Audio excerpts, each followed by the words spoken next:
الحمدللہ رب العالمین والعاقبۃ للمتقین والصلاۃ والسلام علی سید الانبیاء والمرسلین اما بعد فاعوذ باللہ من الشیطان الرجیم بسم اللہ الرحمن الرحیم ان اللہ وملائکتہ یصلون علی النبی یا ایھا الذین آمنوا صلوا علیہ وسلموا تسلیما الصلاۃ والسلام علیک یا رسول اللہ وعلی آلک واصحابک یا حبیب اللہ۔ حضرات گرامی، آج مکتوبات امام ربانی میں سے مکتوب شریف 292 دفتر اول جو آداب مرشد پر لکھا گیا ہے، اور اس مکتوب شریف میں ایک طالب اور جو مطلوب ہے یا مرید اور مرشد کے درمیان میں جو تعلق ہے، جو واسطہ ہے، اس کو بیان کیا گیا ہے۔ آج ہم انشاءاللہ العزیز اس کا آخری حصہ بیان کریں گے۔ اس میں آپ فرماتے ہیں کہ اس سے پہلے مختلف آداب کو بیان کرنے کے بعد آپ فرماتے ہیں کہ وطلب خوارق و کرامات از پیر خود نہ کنند اگرچہ آن طلب بطریق خاطر و وساوس باشد، کہ طالب کو چاہیے کہ وہ اپنے مرشد سے کرامات کا طالب نہ ہو، اگرچہ کسی وسوسے کی صورت کے اندر بھی، خیال کے اندر بھی، اپنے قلبی سوچ کے تحت بھی وہ اس بات سے اجتناب کرے کہ ہمیشہ وہ اس بات کی طرف لگا رہے کہ مرشد سے وہ کسی خارق و کرامات کا طالب نہ ہو۔ اس کی وجہ یہ ہے کہ کرامات کا طالب ہونا یہ رب کے طالب ہونے سے بہت چھوٹا معاملہ ہے۔ اصل چیز تو یہ ہے کہ بندہ یا طالب یا سالک بنیادی طور پر رب کا طالب ہوتا ہے، کسی اور چیز کا طالب نہیں ہوتا۔ اس کا مطلوب حقیقی اور مقصود حقیقی رب ذوالجلال تک واصل ہونا ہے۔ اس لیے یہ آداب مرشد میں یہ بات بیان کی گئی ہے کہ کبھی بھی اپنے مرشد سے کرامات کا طالب نہ ہو، خیال کے اندر بھی اور سوچ کے اندر بھی۔ ہیچ شنیدائی کہ مومنے از پیغمبر معجزہ طلب کردہ باشد، آپ نے یہ بات کبھی نہیں سنی ہوگی کہ کسی مومن نے رسول اللہ صلی اللہ علیہ وآلہ وسلم سے معجزہ طلب کیا ہو۔ اور چونکہ طریقت مکمل طور پر رسول اللہ صلی اللہ علیہ وسلم کی کامل اتباع کا نام ہے، جس انداز میں رسول اللہ صلی اللہ علیہ وسلم نے زندگی گزاری اور آپ کے صحابہ کرام رضوان اللہ تعالیٰ علیہ مجمعین نے زندگی گزاری، بالکل بعین ہی اس کی اتباع کرنا یہ در حقیقت صحیح طریقت ہے۔ طریقت نام ہی رسول اللہ صلی اللہ علیہ وسلم کے بتائے ہوئے زندگی کے طریقوں کے مطابق اپنی زندگی کو گزارنا ہے۔ اس لیے آپ نے فرمایا کہ ہیچ شنیدائی کہ کبھی کسی نے یہ بات نہیں سنی ہے کہ مومن از پیغمبر معجزہ طلب کردہ باشد، کہ کسی بھی مومن نے رسول کریم صلی اللہ علیہ وسلم سے معجزہ طلب کیا ہو، بلکہ کس نے طلب کیا؟ معجزہ طالبان کفارند و اہل انکار۔ آپ رسول کریم صلی اللہ علیہ وسلم کی پوری زندگی کا مطالعہ فرما لیں، ہمیشہ جس نے بھی معجزہ طلب کیا ہے وہ یا تو کفار میں سے ہوگا یا اہل انکار میں سے ہوگا۔ کفار بھی اہل انکار ہی ہیں، رسول اللہ صلی اللہ علیہ وسلم کا انکار کرنے والے ہیں، لیکن کفار اور انکار کرنے والوں کو الگ اس لیے کیا کہ کفر ظاہری طور پر اسلام کا، رسول اللہ کا انکار ہے، اور انکار منافقت کے ساتھ بھی ہو سکتا ہے، دل کے اندر سے انکار ہو سکتا ہے، زبان سے اقرار ہو سکتا ہے، لہٰذا دونوں اس طرح کے لوگوں نے رسول کریم صلی اللہ علیہ وسلم سے معجزہ طلب کیا، لیکن کسی مومن نے نہیں کہا۔ رسول کریم صلی اللہ علیہ وسلم کو معراج شریف نصیب ہوئی، سب سے پہلے آپ نے سیدنا ابو بکر صدیق رضی اللہ تعالیٰ عنہ کو بتایا کہ مجھے رب کریم معراج پر لے گیا، عرش معلیٰ سے اوپر لے گیا۔ حضرت سیدنا ابو بکر صدیق رضی اللہ تعالیٰ عنہ نے ارشاد فرمایا اشہد انک یا رسول اللہ، یا رسول اللہ میں آپ کی گواہی دیتا ہوں کہ آپ سچ کہہ رہے ہیں۔ اور وہی چیز پھر آ کے اسی اتباع کے اندر کسی مرید کو، کسی سالک کو، کسی طالب کو اس بات کی اجازت نہیں ہے کہ وہ اپنے مرشد سے کرامات کا طالب ہو۔ کیوں؟ اس کی طلب اللہ کی ذات ہے، اس کی طلب بڑی ہے۔ یہ خارق و کرامات، یہ طلب بہت چھوٹی ہے، یہ چیز بڑی چھوٹی ہے۔ وہ طالب ہی بڑی عظیم ہستی کا ہوا ہے، لہذا اس کی نظر ہمیشہ اس عظیم ہستی پر ہونی چاہیے۔ یہ ایک مصرع ہے کہ معجزات از بہر قہر دشمن است، کہ معجزات جو ہیں یہ دشمن پر قہر نازل کرنے کا ایک ذریعہ ہے۔ اور بوئے جنسیت پے دل بردن است، اور اس کی جنسیت کے ساتھ، اس کے ساتھ مطابقت رکھنے والی کوئی چیز کی خوشبو بھی انسان کے دل کو لے جاتی ہے، انسان کے دل کو برباد کر دیتی ہے، گمراہی کی طرف لے جاتی ہے۔ موجب ایمان نہ باشد معجزات، معجزات جو ہیں وہ ایمان کا موجب نہیں بنے، کیونکہ معجزات کفار نے دیکھے، کفار نے معجزات دیکھنے کے باوجود رسول کریم صلی اللہ علیہ وسلم پر ایمان نہیں لایا۔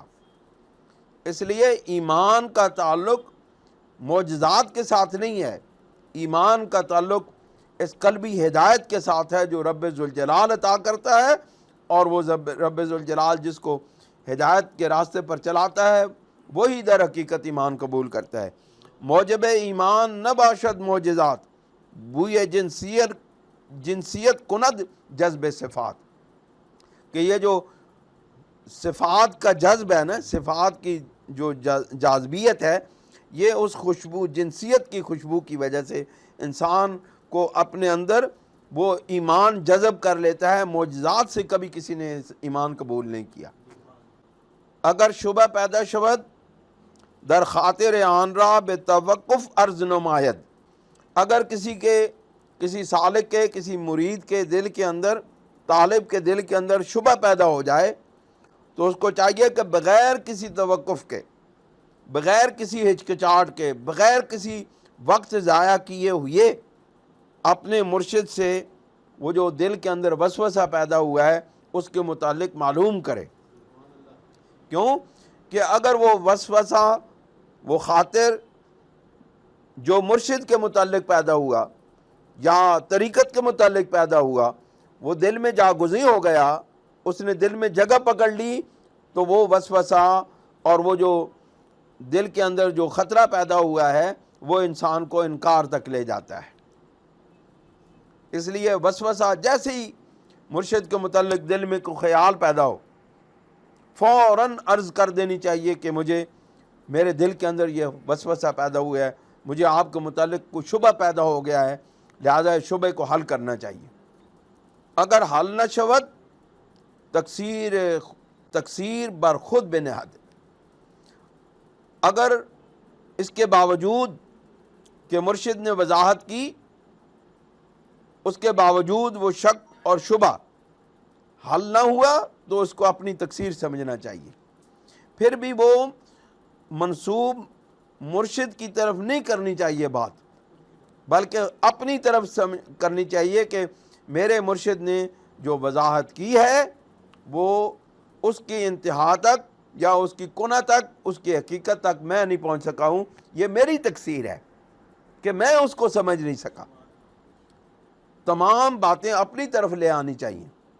ادب کا تقاضا، یہ آداب مرشد بیان کیے جا رہے ہیں نا، تو ادب کا تقاضا یہ ہے کہ ہر خطا کو، ہر غلطی کو اپنی ذات کے ساتھ منسوب کیا جائے، نہ کہ مرشد کی ذات کے ساتھ منسوب کیا جائے۔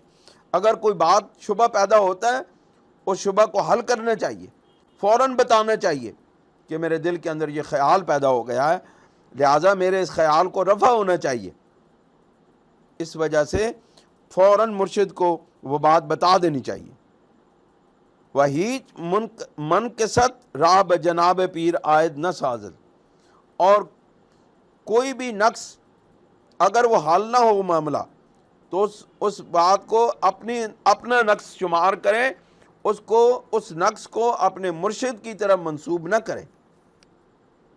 یہاں سے بہت زیادہ ہم لوگ خطا کھاتے ہیں۔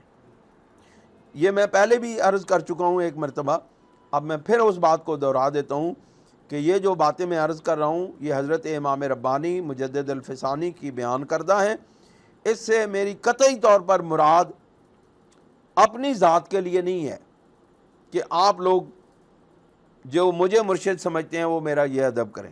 اس کی وجہ یہ ہے کہ یہ جو مکتوب بیان کیا گیا ہے یہ کامل اکمل مرشد کے آداب میں سے ہے، جو کامل طور پر رسول اللہ صلی اللہ علیہ وسلم کی اتباع کرتے ہوئے کامل اور اکمل مقام تک پہنچ چکا ہو، یہ آداب اس کے لیے ہیں۔ ہم جیسے گناہگاروں کے لیے یہ آداب جائز نہیں ہے۔ صرف بیان کرنے کا مقصد یہ ہے کہ اگر زندگی میں مجھے اور آپ کو کوئی کامل مرشد مل جائے تو پھر ہم کہیں خطا نہ کھا جائیں، کہیں نقصان نہ اٹھا جائیں، اس کی بے ادبی نہ کر لیں، اس لیے یہ چیزیں بتائی جا رہی ہیں۔ ورنہ کبھی قطعی طور پر میرے دل کے کسی گوشے کے اندر بھی آپ لوگوں سے اپنے ادب کا مطالبہ کرنا ہرگز نہیں ہے۔ تو حضرت امام ربانی رضی اللہ تعالیٰ عنہ ارشاد فرماتے ہیں کہ وہ واقعہ کے روح دہد از پیر پنہا نہ دارد، اور وہ واقعہ، وہ خواب جو آپ دیکھیں طلب سلوک کے درمیان، سلوک کی منازل طے کرتے ہوئے، مختلف درجات سے گزرتے ہوئے، جب اللہ رب العزت کی طرف سے بندے کو بشارات نصیب ہوں، جب خواب کے اندر کوئی حسین و جمیل صورتیں نظر آئیں، وہ اللہ کے ولیوں کا دیدار ہو جائے، اللہ رب العزت اپنے انوارات سے روشنی عطا فرما دے، یا آپ کو خواب کے اندر جنت کی سیر کرا دی جائے، یا انتہائی کرم بالائے کرم ہو جائے تو رسول کریم صلی اللہ علیہ وسلم کا دیدار کرا دیا جائے، تو پھر کیا ہو؟ کوئی خواب بھی جو آپ کو ملے، جو خواب نظر آئے، خواہ وہ اچھا ہو یا برا ہو، خواہ اس کے اندر بشارات ہوں یا کوئی مہیب خطرات یا کوئی خوفناک چیزیں آپ کو دکھائی گئی ہوں، وہ دونوں چیزیں آپ اپنے مرشد کو بتائیں، اس سے چھپائیں نہیں۔ اس کی وجہ کیا ہے؟ وجہ یہ ہے کہ وہ بشارات من جانب اللہ ہوتی ہیں اور وہ سالک کو دکھائی جاتی ہیں، اور وہ سالک کو ایک رہنمائی مہیا کی جاتی ہے ان کے ذریعے سے کہ اے بندے تو میری طرف آنے کا طالب ہوا، میں نے تجھے یہ مقامات عطا فرمائے ہیں۔ لیکن مرید، طالب، سالک خود ان کا تجزیہ نہیں کر سکتا، کیونکہ ابھی وہ گزر رہا ہے، ابھی گزرا نہیں ہے، ابھی وہ راستے کا مسافر ہے، ابھی اس نے سفر طے نہیں کیا ہے۔ تو اس راستے کا جو مسافر سفر طے کر چکا ہے، جو اس راستے سے گزر چکا ہے، وہ در حقیقت اس راستے کی جو بھی اونچائی نیچائی ہے، جو بھی رکاوٹیں ہیں، جو تکلیفیں ہیں، جتنا وہ جانتا ہے اتنا دوسرا کوئی نہیں جان سکتا، سفر کرنے والا نہیں جان سکتا۔ آپ دیکھیں نا، آپ کسی روڈ پر سفر کرتے ہیں تو نیا بندہ ہو تو وہ جگہ جگہ گاڑی کھڈوں میں مارتا رہتا ہے، جبکہ جس نے اس پر سفر کر لیا ہو وہ اس کو معلوم ہے کہ وہاں جگہ پہ رکاوٹ ہے، وہاں پہ جمپ ہے، وہاں پہ جو ہے نا کھڈے ہیں، وہاں پہ روڈ صاف ہے۔ تو بالکل بیان ہی اسی طرح جب اس سفر کا مسافر راہ صدق میں، صفائی میں، راہ الہی میں یہ سفر طے کر چکا ہو تو اس کو وہ اس راستے کی تمام نشیب و فراز، اونچائیاں چکائیاں، وہ معلوم ہوتی ہیں، اس لیے وہ آپ کی رہنمائی کر سکتا ہے کہ فلاں جگہ پر اس طرح معاملہ کرنا ہے، فلاں جگہ پر اس طرح سے سفر پہ اس طرح سے گزرنا ہے۔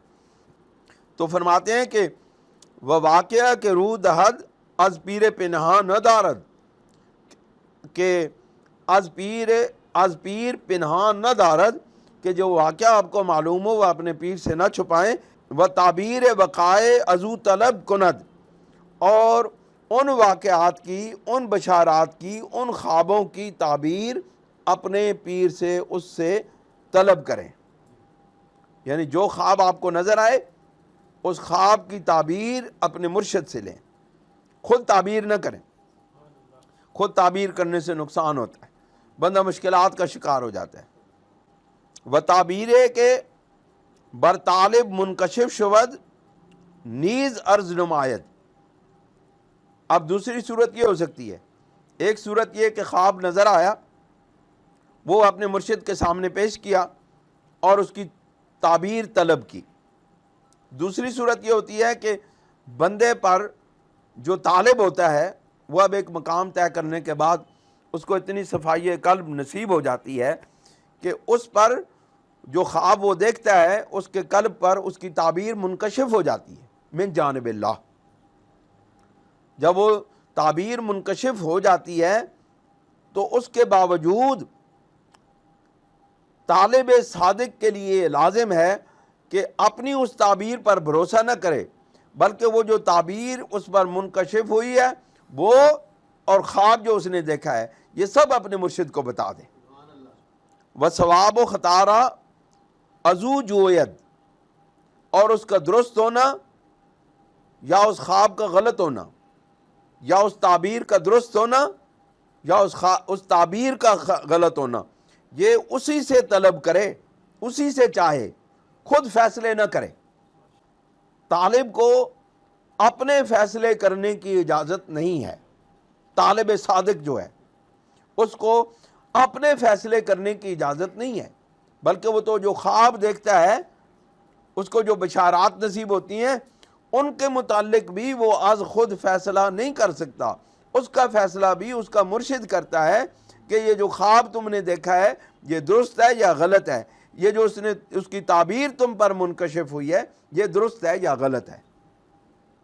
وبر کشوف خود زینہار اعتماد نہ نہد، اور اپنے کشوف پر، اپنے کشف پر، وہ جو تعبیر اس پر منکشف ہوئی ہے اس پر ہرگز اعتماد نہ کرے کہ حق با باطل درین دار ممتزج است۔ اس کی وجہ پھر بتاتے ہیں، اس کی وجہ کیا ہے، کیوں طالب کو پابند کیا گیا ہے، کیوں سالک کو پابند کیا گیا ہے کہ وہ ہر کام اپنے مرشد کی اجازت سے کرے، اجازت کے بغیر کوئی کام نہ کرے۔ اس کی وجہ کیا ہے؟ آپ نے فرمایا کہ اس کی وجہ یہ ہے کہ اس دنیا کے اندر، اس دار کے اندر، اس گھر کے اندر حق اور باطل کو ملا دیا گیا ہے۔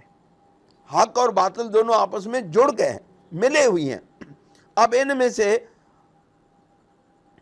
باطل میں سے حق کو الگ کرنا یہ کسی تجربے کی بنیاد پر تو ہو سکتا ہے، نا تجربہ کار حق اور باطل کو الگ الگ نہیں کر سکتا۔ اسی لیے کہا گیا ہے کہ وَيُضِلُّ بِهِ كَثِيرًا وَيَهْدِي بِهِ كَثِيرًا۔ قرآن تو مومن بھی پڑھتا ہے، قرآن تو منافق اور کافر بھی پڑھتے ہیں، لیکن کچھ لوگ اس کو پڑھ کے گمراہ ہو جاتے ہیں اور کچھ لوگ ہدایت پا جاتے ہیں۔ اس کی بنیادی وجہ یہی ہے کہ حق اور باطل اس دنیا کے اندر ملے ہوئے ہیں، اس لیے قرآن مجید کو سمجھنے کے لیے بھی حق شناس استاد کی ضرورت ہے، جو اس میں سے حق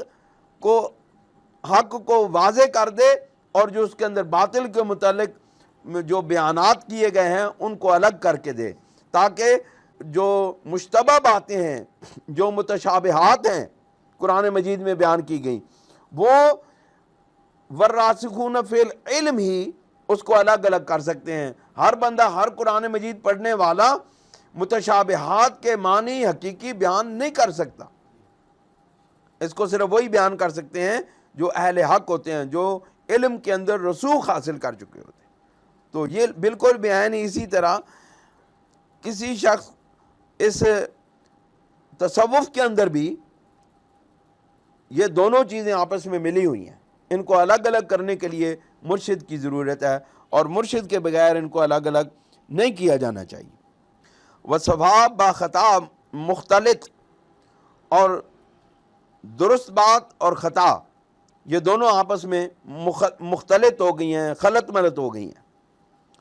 وہ بے ضرورت و بے اذن ازو جدا نہ شود، اور اس کی اجازت کے بغیر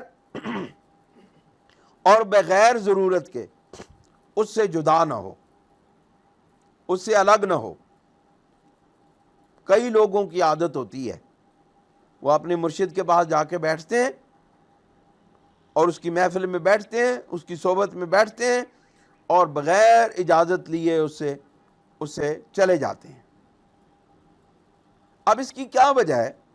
کبھی اس پر غور کریں کہ اجازت طلب کر کے اپنے مرشد کی بارگاہ سے جانے کی کیوں ضرورت ہے؟ اس پر کبھی غور کریں تو آپ کو معلوم ہوگا کہ ہو سکتا ہے کہ آپ کا مرشد ایک خاص وقت کی انتظار میں ہو، اور اس خاص وقت میں آپ کو فیوضات ربانی سے آپ کے باطن کو منور کرنا چاہتا ہو، لیکن آپ اس وقت کا انتظار کر رہا ہو کہ وہ کون سا وقت ہو جب میں اپنے طالب کو، اپنے مرید کو نوازوں اور اس کو اپنا فیض عطا کروں، لیکن عین ممکن ہے کہ وہ اس وقت، جس وقت اس کو فیض عطا کرنے کا وقت آئے، تو وہ مرید، وہ طالب اس وقت اجازت لیے بغیر جا چکا ہو، اب وہ محروم ہو جائے گا اس فیض سے۔ ہو سکتا ہے کہ مڑ کے وہ وقت نہ آئے۔ اس لیے آپ نے فرمایا کہ کبھی بھی بغیر ضرورت کے اس کی اپنے مرشد کی محفل سے نہ جاؤ، اور اس سے اجازت لیے بغیر اپنے مرشد کی محفل سے نہ جاؤ، کہ غیر اورا بروئے گزیدن، کہ غیر اورا ابروئے گزیدن منافی ارادت است، کہ اس کی اجازت کے بغیر کسی اور کی طرف دیکھنا۔ بھئی یعنی کہ کسی اور، یہ دو چیزیں ہو سکتی ہیں نا، اس کی اجازت کے بغیر اس کی محفل چھوڑ کے نہ جاؤ، اس کی صحبت چھوڑ کے نہ جاؤ، اور اس سے اجازت لے کے جاؤ۔ یہ دو چیزیں ہیں، دو معاملات ہیں، دو صورتیں ہیں۔ ایک صورت یہ ہے کہ محفل پاک لگی ہو، اس میں سے اپنی مرشد کی اجازت کے بغیر نہ جاؤ۔ دوسری اس کی صورت یہ ہے کہ آپ کو کوئی اور پیر پسند آ جائے، کسی اور مرشد کی طرف جانا ہو، تو اپنے مرشد کی اجازت کے بغیر کسی بھی دوسرے مرشد کے پاس مت جاؤ۔ بہت سارے لوگوں کی عادت ہوتی ہے کہ وہ در در پھرتے ہیں، دروازے پر جا کے دستک دیتے ہیں۔ ہمارے اپنے بہت سارے ایسے دوست ہیں جو اگر چورا شریف جاتے ہیں تو وہ دروازے پر دستک دے کے کبھی ادھر منہ مارتے ہیں، کبھی ادھر منہ مارتے ہیں، کبھی ادھر منہ مارتے ہیں۔ طالب صادق کے لیے اس کی اجازت نہیں ہے کہ وہ اپنے مرشد کو چھوڑ کے اس کی اجازت کے بغیر کسی اور پیر کی طرف دیکھے بھی۔ آپ فرماتے ہیں کہ اس کی وجہ یہ ہے کہ کسی اور کی طرف اسے چھوڑ کے کسی غیر کی طرف دیکھنا یا جانا، یہ ارادت کے منافی بات ہے۔ ارادت کس کو کہتے ہیں؟ یہ جو میں اور آپ بیعت ہوتے ہیں، اس کو ارادت کہتے ہیں۔ آپ فرماتے ہیں کہ یہ فعل جو ہے یہ ارادت کے منافی ہے، یہ بیعت کے منافی ہے۔ کیوں؟ آپ نے، میں نے، آپ نے، ہم نے، سب نے مل کے کسی نہ کسی مرشد کے ہاتھ پہ بیعت کی ہے، اور بیعت کا مطلب کیا ہے؟ وعدہ کیا ہے۔ اب اگر کسی اپنے مرشد کو چھوڑ کے کسی دوسرے مرشد کے پاس جاؤ گے، اس وعدے کو توڑو گے، وہ عہد شکنی کرو گے، تو پھر کیا نقصان ہوگا؟ وہ ارادت کے منافی بات ہو جائے گی، جتنا فیض پایا ہے سب ضائع ہو جائے گا۔ ہم لوگ موجودہ دور کے لوگ اسی وجہ سے نقصان اٹھاتے ہیں کہ ہم مختلف جگہوں پر گھومتے پھرتے ہیں، اس وجہ سے نقصان اٹھاتے ہیں۔ وہ ایک جہاں سے جتنا مقام حاصل کیا ہوتا ہے دوسری جگہ جانے کے ساتھ ہی وہ سارا ختم ہو جاتا ہے۔ آگے جا کے میں آپ کو بتاؤں گا کہ اس سے نکلنے کا بھی ایک مقام ہے، ایک مقام پر جا کر کے اجازت مل جاتی ہے کہ پھر تم جس طرف چاہو جاؤ، لیکن جب تک آپ اس مقام اور مرتبے تک نہیں پہنچ سکتے اس وقت تک آپ کو اپنے مرشد کا دروازہ، مجھے اپنے مرشد کا دروازہ چھوڑ کے کسی اور طرف جانے کی اجازت ہرگز نہیں ہے۔ یہ پھر آگے میں انشاءاللہ آپ کو بتاتا ہوں۔ آپ فرماتے ہیں کہ آواز خود را بر آواز او بلند نہ کند، اور اپنی آواز اس کی آواز سے بلند نہ کرے، وہ سخن بلند باؤ نہ گوید، اور اس سے اونچی آواز میں بات نہ کرے۔ وہ سخن بلند باؤ نہ گوید کہ سوء ادب است، کہ اس سے اونچی آواز میں اس سے بات نہ کرے کہ یہ سوء ادب ہی ہے، بے ادبی کا مقام ہے۔ وہ ہر فیض و فتوح ہے کہ برسد آن را بتوسط پیر تصور نمائد، اور جو فیض بھی ملے اور جو فتوحات میں سے جو چیز ملے، تصوف کی زبان میں فتوح کسے کہتے ہیں پتہ ہے آپ کو؟ تصوف کی زبان میں فتوح کہتے ہیں رزق کا ملنا۔ آپ کو جو رب کریم اور مجھے جو رب کریم رزق عطا فرماتا ہے، طالب صادق کو چاہیے کہ جو کچھ بھی ملے اس کو اپنے مرشد کے وسیلے سے سمجھے کہ جو فیض مجھے روحانیت کا ملا ہے یا جو ظاہری جو دولت اور ثروت مجھے ملی ہے، یہ سب کچھ میرے مرشد کے وسیلے سے ملا ہے۔ یہ آداب مرشد ہیں۔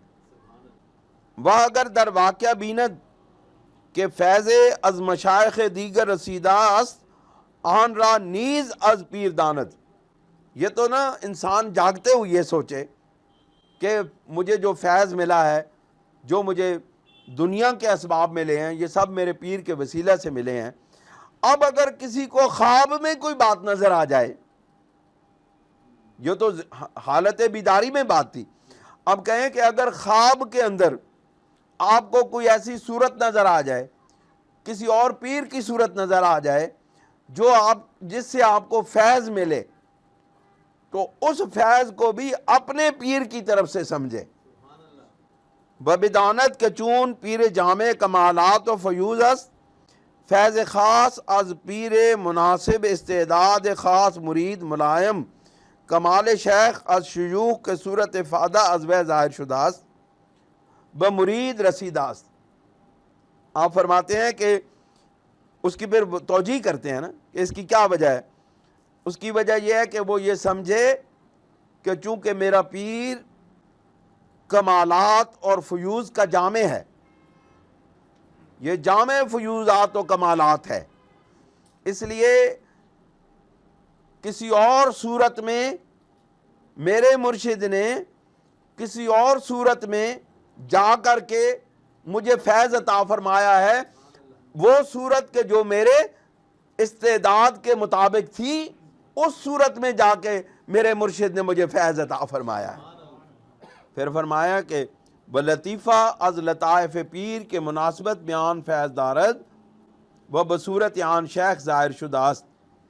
یہ بات کہ وہ جو صورت آپ کو کسی اور مرشد کی نظر آئی، اس کی وجہ یہ ہوئی کہ وہ لطیفہ جو آپ کے پیر کے لطائف میں سے وہ لطیفہ جس کا فیض آپ کو مرشد عطا کرنا چاہتے ہیں، وہ کیا ہوا؟ وہ اس شیخ کی صورت کے ساتھ مناسبت رکھتا تھا، اس لیے مرشد نے اپنے لطیفے کا فیض دینا چاہا، دوسرے مرشد کی صورت میں ظاہر کر دیا ہے کہ مرشد اپنے مرید کی آزمائش کرنا چاہتا ہے اور دیکھتا ہے کہ میں نے اپنے یہ لطیفہ کا فیض اس کو عطا کرنا تو ہے، لیکن میں نے اس کی صورت بدل دی ہے۔ اب صورت بدلنے کے ساتھ کیا ہوا کہ وہ مرید جو ہے وہ یہ سمجھتا ہے کہ مجھے یہ تو فیض جو ہے یہ مجھے اپنے پیر سے نہیں ملا ہے، یہ فیض تو مجھے کسی اور سے ملا ہے، لہٰذا اس کی توجہ اس کی طرف ہو جاتی ہے۔ پھر فیض دینے والا جب وہ دیکھتا ہے کہ یہ تو میری طرف سے مجھ سے اس نے میری طرف سے توجہ ہٹا لی ہے، اب وہ فیض واپس لے لیتا ہے۔ اس کے آگے وجہ بتاتے ہیں پھر وہ فیض را اذان دانستائین مغلط عظیم است۔ آپ فرماتے ہیں اور وہ فیض اس سے سمجھتا ہے کہ وہ فیض مجھے اس مرشد سے ملا ہے، آپ فرماتے ہیں یہ بہت عظیم مغالطہ ہے۔ حق سبحانہ از ذلت قدم نگاہ دارد، اللہ رب العزت اس لغزش سے، قدم ڈگمگانے سے ہمیں اپنی حفاظت میں رکھے۔ وبر اعتقاد و محبت پیر مستقیم دارد، اور اپنے مرشد کی محبت اور اس کے ساتھ عقیدت رکھنے پر مستقیم یعنی قائم رکھے۔ وبحرمت سید البشر علیہ وعلی آلہ الصلاۃ و تسلیمات، حضور سرور دو عالم سید کائنات سید البشر علیہ الصلاۃ و تسلیمات کے وسیلہ جلیلہ سے ہمیں اپنے مرشد کی محبت پر اور اس کے ساتھ صحیح درست عقیدت رکھنے پر مستقیم الاحوال رکھے، قائم رکھے۔ بالجملہ آپ فرماتے ہیں مختصر طور پہ بات یہ ہے، اس ساری بات کا خلاصہ یہ ہے کہ الطریق کلہ ادب، کہ تمام کی تمام طریقت جو ہے یہ ادب کا مقام ہے، ادب کا نام ہے۔ جتنی بھی طریقت ہے سب طریقت ادب کا مقام ہے۔ مثل مشہور ہے یہ مثل مشہور ہے کہ ہیچ بے ادب بخدا نہ رسد، کہ کوئی بھی بے ادب آج تک رب تک نہیں پہنچا ہے۔ الطریق کلہ ادب، یہ طریقت تمام کی تمام ادب کا نام ہے۔ فرماتے ہیں کہ مثل مشہور ہے کہ ہیچ بے ادب بخدا نہ رسد، بے ادب آج تک کوئی بے ادب بھی آج تک خدا تک نہیں پہنچا ہے، ہمیشہ ادب والے اس تک پہنچے ہیں، ادب والے مصطفیٰ تک پہنچے ہیں، اور ان ادب والوں کو مصطفیٰ اپنے رب تک لے گئے ہیں۔ وہ اگر مرید در رعایت بعض از آداب خود را مقصر داند و در ادائے ما ینبغی نہ رسد، و اگر بسئی ہم نتواند ازود برا معفاست۔ آپ فرماتے ہیں کہ اگر مرید اپنے مرشد کے بعض آداب کی رعایت نہ کر سکے اور ان کو اپنی تقصیر جانے، اپنا قصور جانے، اور ان کو ادا کرنے کی، ان آداب کو ادا کرنے کی پوری کوشش کرے، اور تمام کوشش کے باوجود وہ اس سے عہدہ برا نہ ہو سکے، تو اس کو معافی ہے، کہ وہ کوشش تو کرتا ہے، اگر اس سے تمام آداب پورے نہیں ہو سکتے ہیں تو نہ صحیح، وہ کوشش تو کر رہا ہے۔ اب اس کوشش کو بھی اللہ تعالیٰ قبولیت کا شرف عطا کرتا ہے، اور باقی جو تقصیرات ہوتی ہیں وہ اپنے آپ کو جب قصوروار سمجھتا ہے، جب یہ سمجھتا ہے کہ میں اپنے مرشد کے آداب کو بجا نہیں لا پایا، میرے اندر یہ تقصیر اور قصور ہے، اس کو قصور کو جب سمجھتا ہے اللہ اس کو معاف کر دیتا ہے۔ اما از اعتراف بتقصیر ناچار است، ہاں یہ بات ہے کہ اپنی تقصیر کا اعتراف ہر حالت میں لازم ہے۔ یہ نہیں کہ اپنے قصور کا اعتراف بھی نہ کرے اور کہے کہ نہیں میں ٹھیک ہوں، میں سب کچھ ٹھیک کر رہا ہوں، اور بے ادبی بھی کرتا رہے، آداب بھی بجا نہ لا سکے، اور اپنے قصور کو جانے بھی نہیں، اپنے قصور کو سمجھے بھی نہیں، تو آپ فرماتے ہیں کہ نہیں، وہ قصور اپنے آپ کو قصوروار سمجھنے والے کو تو معافی ہے، لیکن اپنے آپ کو قصوروار نہ سمجھنے والے کے لیے معافی نہیں ہے، کیونکہ اپنے آپ کو ان تقصیرات میں، ان باتوں میں اپنے آپ کو قصوروار سمجھنا لازم ہے۔ وہ اگر اعظم باللہ سبحانہ رعایت آداب نہ کند، اور اللہ معاف فرمائے کہ اگر ان آداب کی رعایت نہ کر سکے، نہ کرے، وہ خود را مقصر ہم نہ داند، اور اپنے آپ کو قصوروار بھی نہ سمجھے۔ کئی لوگوں کی عادت ہوتی ہے نا، وہ قصور کرنے کے باوجود کہتے ہیں نہیں جی ساڈا تو کوئی قصور نہیں، میرا تو قصور نہیں، میں تو اس طرح نہیں، فلاں بندے کا قصور ہے، وہ اس طرح کہہ دیتے، اس دوسرے پر ڈال دیتے ہیں۔ حالانکہ آداب طریقت میں یہ لازم ہے کہ اپنے قصور کو اپنا قصور سمجھے، بلکہ آداب طریقت میں یہ لازم ہے کہ دوسرے قصور کو بھی اپنا قصور سمجھے، دوسرے کے قصور کو بھی اپنے اوپر لے۔ یہ تو خوبصورت ترین انسان ہے نا، جو آداب طریقت میں اعلیٰ انسان ہے، کہ جو دوسرے کے قصوروں کو اپنے اوپر لے لے۔ کم از کم اگر یہ نہ کر سکے تو کم از کم اپنے قصور، اپنے آپ کو تو قصوروار سمجھے اور اس کو تسلیم کرے۔ آپ فرماتے ہیں کہ اگر وہ اللہ تعالیٰ معاف فرمائے، اگر وہ رعایت آداب نہ کر سکے اور خود کو قصوروار بھی نہ سمجھے تو کیا نتیجہ ہوگا؟ از برکات ان بزرگواران محروم است، تو وہ ان بزرگوں کی برکتوں سے محروم ہو جاتا ہے۔ قصوروار سمجھنے والا ان برکتوں کا حقدار ہوتا ہے، بزرگان نقشبندیہ، خواجگان نقشبندیہ کی برکات کا حقدار ہوتا ہے، لیکن قصور کرنے کے باوجود اپنے آپ کو قصوروار نہ سمجھنے والا خواجگان نقشبندیہ کی برکتوں سے محروم ہو جاتا ہے۔ ہمیں اس بات پر بڑا غور و فکر کرنی چاہیے ہمیں کہ کیا ہم خواجگان کی برکتوں اور ان کے فیوزات کے حقدار بنتے ہیں یا خواجگان کی برکتوں کے حقدار نہیں رہتے؟ دوستو، پھر حضرت امام ربانی مجدد الفسانی رضی اللہ تعالیٰ عنہ فرماتے ہیں، ہر کرا روئے بہبود نہ بود، کہ ہر وہ شخص جس کا رخ ترقی کرنے کی طرف نہ ہو، فلاح پانے کی طرف نہ ہو، دیدن روئے نبی سود نہ بود، تو اس کے لیے رسول اللہ کو دیکھ لینا بھی کارگر ثابت نہیں ہوتا۔ جن لوگوں نے اپنی فلاح چاہی انہوں نے رسول اللہ کو دیکھا تو رسول اللہ صلی اللہ علیہ وسلم پر ایمان لے آئے، اور جنہوں نے فلاح نہ چاہی، اپنی ترقی نہ چاہی، ان کا کیا ہوا؟ انہوں نے رسول اللہ کو دیکھا، اس کے باوجود ان کو کامیابی نصیب نہ ہو سکی۔ اس لیے آپ فرماتے ہیں، آرے مریدے کے ببرکت توجہ پیر بمرتبہ فناؤ بقا برسد۔ آپ فرماتے اب آپ کو کہتے ہیں کہ اب آپ کو اس پابندی سے آزادی کس مقام پر نصیب ہوگی؟ یہ نہیں کہ ساری زندگی مرید انہی قواعد اور ضوابط کا پابند رہتا ہے، نہیں۔ آپ فرماتے ہیں کہ آرے، ہاں البتہ مریدے کے ببرکت توجہ پیر بمرتبہ فناؤ بقا برسد، کہ مرید اپنے پیر کی توجہ کی برکت سے فنا اور بقا کے مرتبہ تک پہنچ جائے، وراہ الہام و طریق فراست بروائے ظاہر شود، اور اس پر الہام، انکشافات، کشف اور فراست اس کے اوپر ظاہر ہو جائے، یہ راستے اس پر کھول دیے جائیں، اس پر الہام کا راستہ کھل جائے، اس پر کشف کا راستہ کھل جائے، تو پھر کیا ہوتا ہے؟ وہ پیر آن را مسلم دارد، اور اس کا پیر ان الہامات کو اور ان انکشافات کو تسلیم بھی کر لے، اس کی تصدیق کرے، وہ بے کمال او گواہی داد، اور اس کے کمال کی اس مرید کا مرشد گواہی دے۔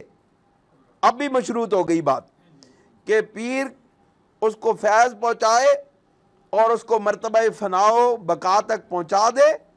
جب اس پر اس مقام پر پہنچنے کے بعد الہام اور کشف کا راستہ کھل جائے تو اس کے باوجود پیر، اس کا مرشد، اس کے کشف کے درست ہونے کی اور اس کے الہام کے درست ہونے کی تصدیق کرے اور اس کو تسلیم کرے اور اس کے کمال ہونے کی، کمال تک پہنچنے کی گواہی دے دے، تو پھر کیا ہوگا؟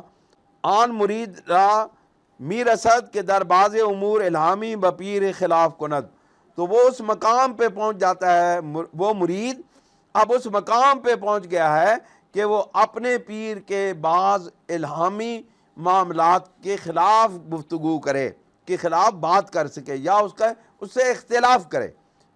صحیح بات یہ ہے کہ وہ مرید اب اس مقام پہ پہنچ گیا ہے کہ اب مرید کو یہ حق حاصل ہے کہ وہ اپنے پیر کے الہام اور کشف سے اختلاف کر سکتا ہے، لیکن فنا اور بقا کے مقام اور مرتبے پر فائز ہونے سے پہلے نہیں۔ اس فنا اور بقا کے مقام پر فائز ہونے اور مرشد کی مور تصدیق ثبت ہونے کے بعد وہ پھر اپنے پیر سے اختلاف رائے کر سکتا ہے۔ وب مقتضائے الہام خود عمل کند، اور اب پیر کے الہام اور پیر کے کشف کے مطابق وہ عمل نہیں کرے گا، بلکہ اس کے لیے لازم ہے کہ وہ اپنے الہام اور اپنے کشف کے مطابق عمل کرے۔ اگرچہ نزد پیر خلاف آن متحقق بود، اگرچہ نزد پیر خلاف آن متحقق بود، اگرچہ وہ اس کے پیر کے مطابق اس کے خلاف بات جو ہے وہ متحقق ہو جائے، وہ حقیقت حال تک پہنچ جائے، اس کے باوجود اس کو چاہیے کہ وہ اپنے الہام اور اپنے انکشاف پر کے مطابق عمل کرے۔ آن مرید درین وقت از ربقہ تقلید برآمداست، آپ فرماتے ہیں کہ اس مقام پر مرید اس حلقہ تقلید سے، وہ جو اس کے گلے میں حلقہ پڑا ہوا ہے، اس سے اب وہ آزاد ہو گیا، اب اس کی زنجیریں کھول دی گئیں، اب وہ اس قید سے آزاد ہو گیا۔ تو پھر کیا ہوا؟ فرماتے ہیں در حق و خطاست و تقلید در حق و خطاست، اب وہ تقلید کرنا اس کے لیے خطا کا باعث ہوگا۔ اب چونکہ وہ خود اس مقام پہ پہنچ گیا، اب وہ الہام و انکشاف کشف کے مقام پہ پہنچ گیا، اب اس کا اپنے الہام اور اپنے کشف کے خلاف اپنے پیر کی تقلید کرنا بھی اس کے لیے جائز نہ رہا۔ نمی بینی کہ اصحاب پیغمبر صلی اللہ تعالی علیہ وعلیہم الصلاۃ و تسلیمات در امور اجتہادیہ و در احکام غیر منزلہ بیان سرور صلی اللہ علیہ وسلم خلاف کردان۔ آپ فرماتے ہیں آپ کو یہ معلوم نہیں ہے، یہ جو بات بیان کی گئی ہے یہ سید کائنات صلی اللہ علیہ وسلم اور صحابہ کرام رضوان اللہ تعالی علیہم اجمعین کی بالکل سنت کے مطابق بیان کی گئی ہے کہ جس وقت صحابہ کرام اپنی روحانی ترقیات کے اس مقام اور منزل پر پہنچے تو اس وقت انہوں نے اجتہادی امور میں سے اور رسول اللہ صلی اللہ علیہ وسلم کے بعض جو دنیاوی امورات ہیں ان میں سے رسول کریم صلی اللہ علیہ وسلم سے اختلاف رائے کیا۔ و در بعض اوقات ثواب بجانب اصحاب ظاہر شدہ، اور بعض اوقات جو درست بات تھی وہ صحابہ کرام رضوان اللہ تعالی علیہم اجمعین کے حق میں ظاہر ہوئی۔ جس طرح بدر کے قیدیوں کو سزا دینے کا معاملہ آیا، صحابہ کرام سے مشورہ ہوا تو بعض صحابہ نے ان قیدیوں کو قتل کر دینے کی رائے دی اور بعض صحابہ نے اس کے خلاف دوسرا طریقہ اختیار کرنے کی رائے دی۔ تو سید کائنات صلی اللہ علیہ وسلم نے جو دوسری رائے تھی یعنی کہ قتل نہ کرنے کی رائے، اس کو قبول فرمایا۔ رب ذوالجلال نے قرآن مجید میں اس عمل کے کرنے سے منع فرمایا اور کہہ دیا کہ اب جو کچھ ہو چکا وہ ہو چکا، لیکن ہوا یہ اصول کے خلاف ہے، اور قتل کرنے والوں کی رائے، قتل کرنے والوں کے متعلق رائے سیدنا عمر فاروق رضی اللہ تعالیٰ عنہ کی تھی، اور قیدیوں کو دوسروں کو علم عطا کرنے کی، دوسروں کو علم سکھانے کی اور اس کے فدیہ میں ان کو رہا کرنے کی رائے سیدنا صدیق اکبر کی تھی، جس کو رسول اللہ نے قبول کیا تھا۔ اب یہ کیا ہوا؟ اب اجتہادی امر تھا۔ اب اس اجتہادی امر میں صحابہ کرام کے درمیان جو اختلاف ہوا تو رسول اللہ صلی اللہ علیہ وسلم نے اس اختلاف میں سے ایک بات کو قبول فرما لیا۔ اللہ رب العزت نے اس کی تردید کر دی کہ میرے محبوب یہ بات درست نہیں ہے۔ کمالا یخفی علی ارباب العلم، جس طرح کہ ارباب علم پر یہ بات مخفی نہیں ہے۔ پس معلوم شد کے خلاف با پیر مرید را بعد از رسیدن به مرتبہ کمال مجوز است و از سوی ادب مبرع است، بلکہ اینجا ہمین ادب است۔ آپ فرماتے ہیں کہ پس معلوم ہوا کہ جب مرید اس کمال کو پہنچ جائے تو پھر کیا ہوا؟ تو پھر بات یہ ہو جاتی ہے کہ وہ اس مرتبہ کمال کو پر پہنچنے کے بعد اپنے پیر کے خلاف جو بات کرتا ہے وہ جائز ہے اور سوء ادب سے مبرہ ہے، بے ادبی سے مبرہ ہے۔ وہ جو اختلاف کرتا ہے اپنے مرشد سے وہ سوء ادبی کے زمرے میں نہیں آتی بلکہ بے ادبی سے مبرہ ہے۔ بلکہ اینجا ہمین ادب است، بلکہ اس اختلاف میں سراسر ادب ہی ادب ہے۔ کیوں؟ اس نے جو اپنے مرشد سے اختلاف کیا ہے وہ ادب کے دائرے کے اندر رہ کے کیا ہے۔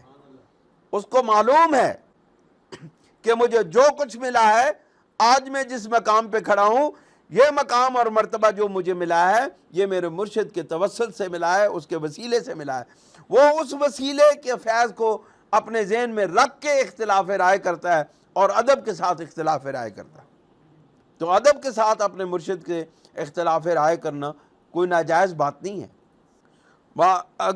وگرنہ اصحاب پیغمبر علیہ السلام کے بکمال آداب مؤدب بودن غیر از تقلید امر دیگر نمی کردن، اور اگر جس طرح وگرنہ صحابہ کرام جو کمال ادب کے مقام پر فائز تھے، جو ادب کے کمال مقام پر فائز تھے، وہ رسول اللہ صلی اللہ علیہ وسلم کی تقلید کے علاوہ اور کوئی بات نہ کرتے۔ یعنی صحابہ کرام پھر آپ سے اختلاف رائے نہ کرتے، اختلاف رائے کی بھی تو ادب کے دائرے کے اندر۔ پھر رسول اللہ صلی اللہ علیہ وسلم نے جو فیصلہ فرما دیا تمام لوگوں نے اس کو قبول کیا۔ اگر عمر فاروق رضی اللہ تعالیٰ عنہ نے اس فیصلے سے اختلاف کیا تھا جو سیدنا صدیق اکبر نے کیا تھا، رسول اللہ کے فیصلے سے اختلاف نہیں کیا۔ سیدنا صدیق اکبر نے جو رائے دی تھی اس رائے سے اختلاف کیا تھا سیدنا عمر فاروق نے۔ یہ مغالطہ ذہن سے نکال دینا چاہیے کہ سیدنا عمر فاروق رضی اللہ تعالیٰ عنہ نے رسول اللہ کی مخالفت نہیں کی۔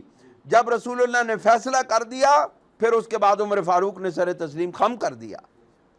اس کا مطلب ہے کہ وہ دائرۂ ادب کے اندر رہتے ہوئے حضرت عمر فاروق رضی اللہ تعالیٰ عنہ نے اس کے خلاف اختلاف کیا تھا اس رائے سے۔ ابو یوسف را بعد از رسیدن بمرتبہ اجتہاد تقلید ابی حنیفہ رضی اللہ تعالیٰ عنہما خطاست۔ آپ فرماتے ہیں حضرت ابو یوسف رضی اللہ تعالیٰ عنہ جس وقت تک مقام اجتہاد تک نہ پہنچے وہ حضرت امام اعظم ابو حنیفہ رضی اللہ تعالیٰ عنہ کی تقلید کرتے رہے، لیکن جس وقت امام ابو یوسف اور امام محمد رضی اللہ تعالیٰ عنہما دونوں مقام اجتہاد پر پہنچے تو امام ابو یوسف نے بھی اختلاف رائے کیا امام اعظم سے، امام محمد نے بھی اختلاف رائے کیا۔ اب جب فقہ امام اعظم ابو حنیفہ میں جب کوئی بحث ہوتی ہے تو اس میں جو لکھنے والے ہیں وہ لکھتے ہیں کہ امام اعظم ابو حنیفہ کا یہ قول ہے رضی اللہ تعالیٰ عنہ اور صاحبین کا یہ قول ہے۔ ان صاحبین سے کیا مراد ہوتی ہے؟ حضرت امام ابو یوسف اور حضرت امام محمد۔ یعنی لکھنے والے جب امام اعظم رضی اللہ تعالیٰ عنہ کی بات لکھتے ہیں، ان کا قول لکھتے ہیں، تو ان سے جو امام ابو یوسف نے اختلاف کیا، جہاں امام محمد نے اختلاف کیا، اس کو وہ لکھ دیتے ہیں کہ امام صاحب کی یہ رائے ہے، صاحبین کی یہ رائے۔ ثواب در مطابعات رائے خود است نہ رائے ابی حنیفہ۔ اب ان کا معاملہ یہ ہے کہ ان کو جو بات درست ہے، جو قابل ثواب بات ہے، وہ ان کی اپنی رائے میں ہے، حضرت امام اعظم ابو حنیفہ کی رائے میں ان کے لیے ثواب درست بات نہیں ہے۔ از قول مشہور است از امام ابو یوسف رضی اللہ تعالیٰ عنہ، حضرت امام ابو یوسف رضی اللہ تعالیٰ عنہ کا یہ قول ہے کہ نازعت ابا حنیفہ فی مسئلۃ خلق القرآن ستۃ اشہر، کہ میں حضرت امام اعظم ابو حنیفہ رضی اللہ تعالیٰ عنہ سے 6 مہینے تک خلق قرآن کے معاملے پر اختلاف کرتا رہا۔ یعنی اس وقت اس زمانے کے اندر یہ بہت بڑا مسئلہ تھا کہ عباسی خلفاء اور دیگر لوگ بڑے بڑے علماء اس بات پر تھے کہ یہ جو قرآن مجید ہے یہ مخلوق ہے، جبکہ امام اعظم ابو حنیفہ رضی اللہ تعالیٰ عنہ کی یہ رائے تھی کہ یہ قرآن مجید مخلوق نہیں ہے، کہ مخلوق حادث ہوتی ہے، یہ کلام الہی ہے، اور کلام الہی حادث نہیں ہو سکتا، کیونکہ کلام الہی رب ذوالجلال کا کلام ہے، یہ قدیم ہے، یہ مخلوق نہیں ہے۔ کیونکہ اگر اللہ رب العزت کے کلام کو یا اللہ رب العزت کی کسی صفت کو مخلوق مان لیا جائے تو پھر رب ذوالجلال خالق نہیں رہتا، پھر وہ مخلوق بن جاتا ہے، پھر اس کی تخلیق، اس کی صفات کی تخلیق کرنے والا کوئی اور ہوگا، جو مخلوق جو ہو گیا کلام۔ حضرت امام اعظم ابو حنیفہ رضی اللہ تعالیٰ عنہ نے ان تمام علماء سے اس وقت اختلاف رائے کیا اور دلائل پر دلائل دیے۔ امام ابو یوسف رحمۃ اللہ علیہ بھی ان سے اختلاف رائے کرتے رہے۔ آپ فرماتے ہیں 6 مہینے تک میں ان سے اس معاملے پر بحث کرتا رہا، بالآخر امام اعظم ابو حنیفہ کے دلائل برتر ثابت ہوئے، میں نے ان کی رائے کو تسلیم کر لیا۔ معلوم ہے کہ اس کی پاداش میں اس مسئلے پر، چونکہ خلیفہ وقت کو آپ سے اس بارے میں اختلاف تھا، خلیفہ وقت کہتا تھا کہ یہ قرآن مجید مخلوق ہے، کلام الہی مخلوق ہے، آپ کہتے تھے کلام الہی مخلوق نہیں ہو سکتا۔ اس اختلاف کی بنیاد پر امام اعظم ابو حنیفہ رضی اللہ تعالیٰ عنہ کو قید کیا گیا، آپ کو کوڑے مارے گئے، اور آپ کی پیٹھ پر کوڑے مار مار کے آپ کو لہولہان کر دیا گیا، اور اسی قید میں اور اسی سزا کے اندر آپ کے وصال ہو گیا، آپ کی شہادت ہوئی۔ یہ بات ہمیں معلوم ہونی چاہیے کہ ہم جس امام اعظم کی تقلید کرتے ہیں انہوں نے حق کی آواز کے لیے اپنی جان کا نذرانہ پیش کیا ہے، شہادت قبول کی ہے، لیکن حق کی آواز بلند کی۔ آج دنیا تمام تر عقل و فکر کی بلندیوں پر پہنچنے کے باوجود امام اعظم ابو حنیفہ کی اس رائے کو تسلیم کرنے پر مجبور رہ گئی ہے۔ آپ کے دلائل اتنے بین تھے، اتنے واضح تھے کہ صدیاں گزرنے کے باوجود امام اعظم ابو حنیفہ رحمۃ اللہ علیہ کی اس رائے سے اختلاف کرنا ممکن نہیں رہا۔ آپ فرماتے ہیں شنید اباشی کے تکمیل صنعت بطلاح کے افکار است۔ آپ نے سنا ہوگا کہ کسی کاریگری کی، کسی ہنر کی تکمیل جو ہے بہت سارے افکارات کے ملنے سے ہوتی ہے، بہت سارے خیالات ملتے ہیں، بہت سارے تصورات ملتے ہیں، تب جا کے کوئی ہنر وجود میں آتا ہے۔ یہ جو آپ کو کپڑا بننے کا ہنر نظر آتا ہے، یا مشینیں بنانے کا ہنر نظر آتا ہے، یا کوئی اور چیز آپ کو دکھائی دیتی ہے، یہ بہت سارے خیالات ملتے ہیں تو تب جا کے کوئی چیز وجود میں آتی ہے۔ اس طرح یہ تصور بھی، یہ بھی چیز، یہ طریقت بھی بہت سارے خیالات کے ملنے کے بعد اس عروج تک، اس تکمیل تک پہنچی ہے۔ اگر بر یک فکر ماندے، اگر ایک فکر کے اوپر ہی رہا جائے تو زیادتی پیدا نہ کر دے تو افکارات میں زیادتی نہیں ہوتی۔ نحوے کے در زمانے سی بوے بودا امروز با اختلاف آراء و طلاح کے انظار دا صد زیادتی و کمال پیدا کرداست۔ آپ فرماتے ہیں کہ بے شک اس ہنر میں اضافہ ہوتا چلا جاتا ہے، بہت سارے خیالات ملتے ہیں، تفکرات ملتے ہیں، تو اس میں اضافہ ہوتا چلا جاتا ہے، لیکن جس شخص نے ابتدا کی ہوتی ہے اس کا مقام اور مرتبہ اسی طرح برقرار رہتا ہے۔ آپ فرماتے ہیں جس طرح نحو جو ہے، نحو یہ علم ہے نا، علم نحو اور صرف، یہ 2 علوم ہیں، بلکہ آج تو ایک ہی ہے۔ آپ فرماتے ہیں کہ نحو کو نحو کی سیبویہ نے بنیاد رکھی، اور زمانہ گزرنے کے ساتھ ساتھ اس کی آراء کے ساتھ اختلاف کیا گیا، مختلف آراء سے اختلاف کرتے ہوئے بہت ساری آراء ملتی گئیں، اور اب وہی علم نحو 1000 گنا زیادہ ہو چکا ہے سیبویہ کے زمانے سے، اور کمال پیدا کر چکا ہے۔ اما چون بنا راؤن حدث، لیکن چونکہ اس علم کی بنیاد اس شخص نے سیبویہ نے رکھی، لہذا فضل اوراس، فضیلت اسی کو حاصل ہے۔ الفضل للمتقدمین، فضیلت جو ہے وہ متقدمین بزرگوں کے لیے ہے۔ کمال انہار را، اسی کمال کو سرکار دو جہاں صلی اللہ علیہ وسلم نے ان الفاظ میں بیان کیا ہے کہ مثل امتی کمثل المطر، میری امت کی مثال بارش کی مثال کی طرح ہے۔ لا یدرا اولہم خیر ام آخرہم، کوئی بندہ اس بات کا اندازہ نہیں لگا سکتا کہ بارش کے اول میں خیر ہے یا اس کے آخر میں خیر ہے۔ اس لیے میری امت جو ہے یہ بارش کی طرح ہے، کوئی معلوم نہیں کہ اس کے اول میں کتنی خیر ہے اور اس کے آخر میں کتنے خیر والے لوگ ہوں گے۔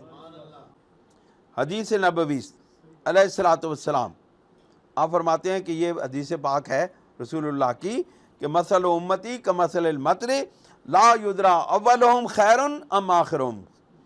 اس کی تفصیل حضرت امام ربانی رضی اللہ تعالیٰ عنہ نے ایک اور مقام پر بیان فرمائی ہے۔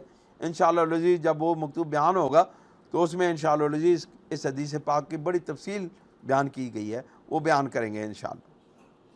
آپ فرماتے ہیں تذنیب لرفع شبہات بعض المریدین، آپ فرماتے ہیں اب آخر میں مریدوں کے بعض شبہات کو بیان کرتا ہوں، اس کے ساتھ جوڑ دیتا ہوں۔ کہتے ہیں بدان کے گفتان، آپ جان لو کہ کہتے ہیں الشیخ یحیی و یمیت، شیخ کامل، مکمل، اکمل، یحیی و یمیت، وہ زندہ بھی کرتا ہے اور مارتا بھی ہے۔ شیخ کامل جلاتا بھی ہے اور مارتا بھی ہے۔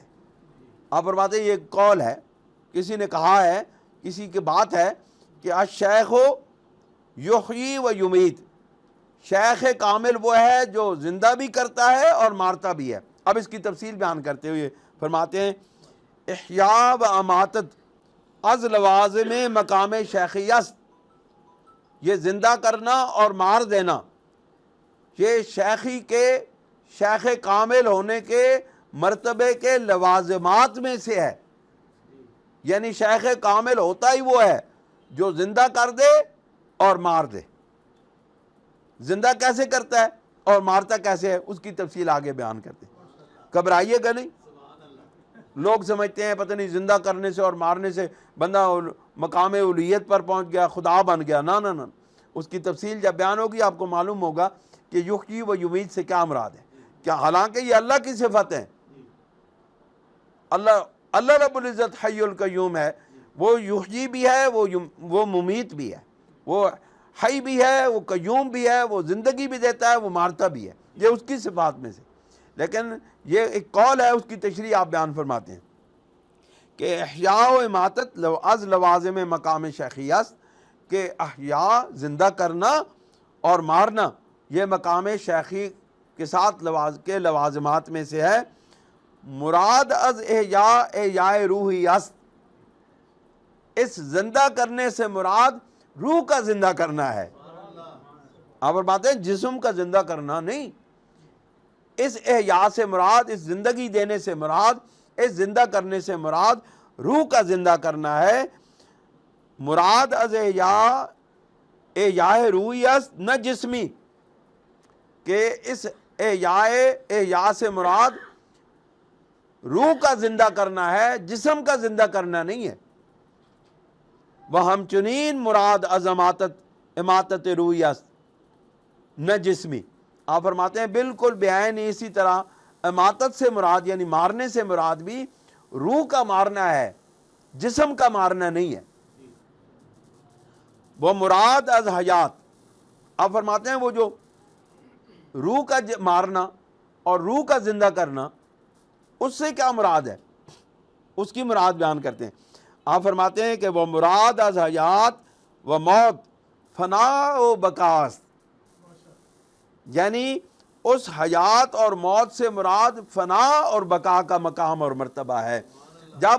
جب شیخ کامل مرید کو مقام فنا پر لے جاتا ہے تو اس کو روحی طور پر موت آ جاتی ہے، اس کو روحانی طور پر موت سے شکار کر دیا جاتا ہے۔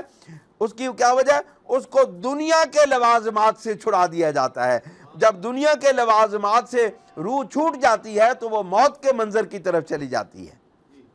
آپ فرماتے ہیں مرشد کامل اپنے مرید کو، طالب صادق کو اس مقام سے گزارتے ہوئے موت یعنی فنا کی طرف اس لیے لے جاتا ہے کہ اس کو دنیا کے لوازمات سے الگ کر کے اس کو روحانیت کے ساتھ فنائیت کے مقام اور مرتبے پر پہنچا دیتا ہے۔ اور فنائیت کا مقام اور مرتبہ یہ ہے کہ اس وقت بندہ اللہ رب العزت کے سوا غیر اللہ کے تمام خیالات سے، تمام اوہامات سے الگ ہو جاتا ہے، اور وہ کسی اور کی طرف نگاہ نہیں کرتا اور وہ کسی اور کی طرف دیکھتا بھی نہیں ہے۔ جب وہ ما سوی اللہ سے غافل ہو جاتا ہے، ما سوی اللہ کو بھول جاتا ہے، تو اس کو مقام فنائیت نصیب ہوتا ہے۔ مراد از حیات و موت، فنا و بقاء۔ اب اس کو جس وقت زندہ کیا جاتا ہے، احیاء کی صورت میں اس کو لاتے ہیں تو اس کو بقا کی منزلوں پر فائز کر دیا جاتا ہے۔ یعنی فنائیت یہ ہے کہ جسمانی لوازمات سے الگ کر کے روحانیت کو اس مقام پہ پہنچا دیا جائے کہ بندہ ما سوی اللہ کو بھول جائے، اور بقا کا مرتبہ یہ ہے کہ وہ پھر واپس لوٹ کے اپنے رب کی بارگاہ میں پہنچ جائے اور اس کا تعلق اپنے رب کے ساتھ جڑ جائے۔ اس کو مرتبہ بقا کہتے ہیں کہ مقام ولایت و کمال می رساند، اور یہ ہے کہ اس کو اس مقام سے ان فنا اور بقا کے مقام سے گزار کر اس کو مقام ولایت و کمال تک پہنچا دیا جاتا ہے۔ وہ شیخ مقتدا بیزن اللہ سبحانہ متکفل ان دو امرس، اور شیخ مقتدا جو ہے وہ اللہ رب العزت کے حکم سے، اللہ رب العزت کے اذن سے ان دو امور کا متکفل ہے، یعنی مارنے اور جلانے، ان دو امور کا متکفل ہے۔ اس کو یہ اختیار حاصل ہے کہ وہ اپنے جس مرید کو چاہے فنا و بقا کی منزلوں تک سے آشنا کر دے۔ پس شیخ را عظیم احیاء و اماتت چارہ نباشد، پس شیخ کو اس احیاء اور اماتت سے کوئی چارہ نہیں ہے۔ معنی ہے یحیی و یمیت، یبکی و یفنی۔ آپ کہتے ہیں کہ اس یحیی و یمیت کے معنی ہے بقا اور فنا۔ احیاء و اماتت جسمی را بے منصب شیخی کارنس، آپ فرماتے ہیں جسمانی طور پر کسی کو مارنا یا زندہ کرنا یہ شیخ کامل کے مرتبے کے مناسب بات نہیں ہے، اس کے ساتھ اس کا کوئی تعلق نہیں ہے۔ شیخ مقتدا حکم قہر بعد دارد، کہ شیخ مقتدا جو ہے یہ مقناطیس کا حکم رکھا ہے۔ قہر بعد، یہ ذرا تو سے لکھنے میں غلطی ہوئی ہے، لکھا ہوا ہے قہر رباد، اصل میں ہے قہر بعد۔ قہر بعد کہتے ہیں مقناطیس کو، میگنیٹک فیلڈ کو قہر بعد کہتے ہیں۔ کہ آپ کہتے ہیں کہ شیخ مقتدا حکم قہر بعد دارد، شیخ کامل جو ہے وہ ایک مقناطیسی فیلڈ جیسی حکم رکھتا ہے۔ ہر کسرا کے بعو مناسبت است، جس کسی کو بھی اس مقناطیس کے ساتھ مناسبت حاصل ہو گئی، وہ میگنیٹک فیلڈ کے ساتھ وابستہ ہو گیا، جڑ گیا، تو پھر کیا ہوگا؟ در رنگ خس و خاشاک در عقب اود می دود، تو وہ خس و خاشاک کی طرح دوڑ کے اس کے ساتھ آ کے جڑ جاتا ہے۔ جس طرح لوہے کے ٹکڑے، چھوٹے چھوٹے ٹکڑے، وہ اڑ کے مقناطیس کے پاس آ جاتے ہیں، جیسے ہی وہ اس میگنیٹک فیلڈ میں داخل ہوتے ہیں وہ لوہے کے چھوٹے چھوٹے ٹکڑے اڑ کے اس مقناطیس کے ساتھ آ ملتے ہیں۔ بالکل بعین ہی اسی طرح شیخ کامل جو ہے وہ ایک مقناطیس کی صورت رکھتا ہے، جیسے ہی کوئی شخص اس کے ساتھ مناسبت رکھتے ہیں وہ اڑ کے اس مقناطیس کے ساتھ جڑ جاتے ہیں۔ اب مقناطیس کے اندر وہی اس کے ساتھ ٹکڑے جڑتے ہیں جس کے اندر وہ لوہے کی خاصیت موجود ہو۔ اگر مٹی پڑی ہو، اگر گرد و غبار پڑا ہو، مقناطیس صرف ان کو کھینچتا ہے جن کے اندر اس کے ساتھ مناسبت پیدا ہو۔ اس لیے وہ مرید جن کو مناسبت پیدا ہوتی ہے اپنے اس مرشد کے ساتھ، وہ مقناطیس کی طرح ان کو اپنی طرف کھینچ لیتا ہے، وہ دوڑ کے ان کی طرف، وہ کھنچے ہوئے اس کی طرف چلے جاتے ہیں۔ و نصیب خود را از و استفا می نماید، اور اپنا اپنا نصیب، اپنا اپنا حصہ اس سے پا لیتے ہیں۔ خارق و کرامات از برائے جذب مریدان نیست، آپ فرماتے ہیں خارق و کرامات جو ہیں یہ مریدوں کو اپنی طرف کھینچنے کے قابل نہیں ہے، اس کے لیے نہیں ہے۔ مریدان بمناسبت معنویہ منجذب می گردن، آپ فرماتے ہیں یہ خارق و کرامات مریدوں کو اپنی طرف کھینچنے کے لیے نہیں ہے، ان کا کام مریدوں کو اپنی طرف راغب کرنا نہیں ہے، بلکہ روحانی قوت سے مریدوں کو اپنی طرف کھینچا جاتا ہے، ان کو اپنے ساتھ روحانی قوت سے ملایا جاتا ہے۔ وہان کے بین بزرگواران مناسبت نہ دارد از دولت کمالات ایشان محروم است، آپ فرماتے ہیں جن لوگوں کو ان بزرگوں کے ساتھ مناسبت نہیں ہوتی، جن کے قلوب، جن کے لطائف ان بزرگوں کے ساتھ مناسبت پیدا نہیں کر سکتے، وہ ان بزرگوں کے کمالات کی دولت سے محروم رہ جاتے ہیں۔ اگرچہ ہزار معجزہ و کرامات، اگر ہزار معجزہ و خارق و کرامات بیند، اگرچہ وہ ہزار خارق و کرامات اور معجزات دیکھ لیں، لیکن جب تک وہ اپنے مرشد کے ساتھ، مرشد کامل کے ساتھ مناسبت نہیں رکھیں گے، وہ کبھی بھی ان کمالات اور ان فیوزات سے فیض حاصل نہیں کر پائیں گے۔ آپ فرماتے ہیں بیند ابو جہل و ابو لہب را شاہد ان معنی باید گرفت، کہ ابو لہب اور ابو جہل سے ان باتوں کو، ابو لہب اور ابو جہل کے انجام سے ان باتوں کو معلوم کر لینا چاہیے کہ ابو جہل کو چونکہ رسول اللہ سے مناسبت نہ تھی، ابو لہب کو اس مقناطیس سے، نبوت سے مناسبت نہ تھی، اس مقناطیس نے ان کو اپنی طرف نہیں کھینچا، اور وہ کمالات نبوت رسول اللہ سے محروم رہے۔ لیکن جن جن اصحاب کو رضوان اللہ تعالی علیہم اجمعین رسول اللہ کے روحانیت کے ساتھ نسبت ہو گئی، ان کو کیا ہوا؟ ان کو فیض نبوت مل گیا، ان کو اپنے مرشد کا فیض مل گیا۔ قال اللہ سبحانہ و تعالی فی حق الکفار، اللہ رب العزت نے کفار کے متعلق فرمایا وَإِن يَرَوْا كُلَّ آیَةٍ لَا يُؤْمِنُوا بِهَا، اگر یہ کفار جو ہیں تمام نشانیاں بھی دیکھ لیں تب بھی یہ ایمان لانے والے نہیں ہیں۔ حَتَّى إِذَا جَاءُوكَ يُجَادِلُونَكَ، یہاں تک کہ جب بھی یہ آپ کے پاس آتے ہیں تمام نشانیاں، تمام معجزات دیکھنے کے باوجود، اے میرے محبوب یہ جب آپ کے پاس آتے ہیں تو یجادلونک، یہ آپ سے جھگڑا کرتے ہیں۔